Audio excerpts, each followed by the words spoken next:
মহাকুম্ভে জনপ্লাবন, কল্পনার চেয়ে অধিক মানুষের ঢল। পৃথিবীর ইতিহাসে রেকর্ড তৈরি করেছে এই ভারত, যা আবার পৃথিবীর ইতিহাসে জনপ্লাবনের এই রেকর্ড ভাঙতেও পারে ভারত। মহাকুম্ভ পৃথিবীর সমস্ত সনাতনীদের কাছে একটা আবেগ, যে আবেগ অনেকেই ধরে রাখতে পারে না। তাই এই আবেগের বশে গা ভাসিয়ে দেয় কুম্ভের পবিত্র জলে। মকর সংক্রান্তি থেকে শুরু হওয়া এই মহাকুম্ভ ৪৫ দিনের মধ্যেই ৪০ কোটি লোকের আগমনের অনুমান করা হয়েছিল, তা সম্পূর্ণ ধূলিসাৎ করে দিয়েছে। মাঘ পূর্ণিমা পর্যন্ত ৩২ দিনের মধ্যে এই মহাকুম্ভে ৪৮ কোটি লোক পূর্ণ স্নান করেছে, যেটা চীন ও ভারতের জনসংখ্যার পরেই এই জনসংখ্যা ধরা হয়।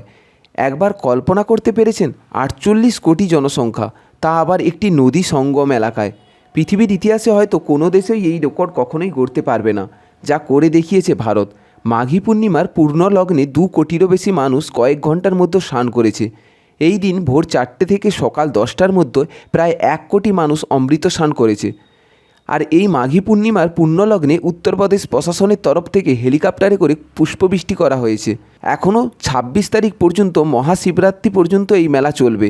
অর্থাৎ জনপ্লাবনের সংখ্যাটা কোথায় গিয়ে দাঁড়াবে সেটা অনুমান করা খুবই কঠিন। সত্যি পৃথিবীর ইতিহাসে আমরা অনেক ধর্মীয় সমাবেশ, রাজনৈতিক সমাবেশ দেখে এসেছি, কিন্তু সনাতন ধর্মাবলম্বী মানুষদের এত বড় জমায়েত, ধর্মীয় উপাচার পৃথিবীর ইতিহাসে সত্যি বিরল।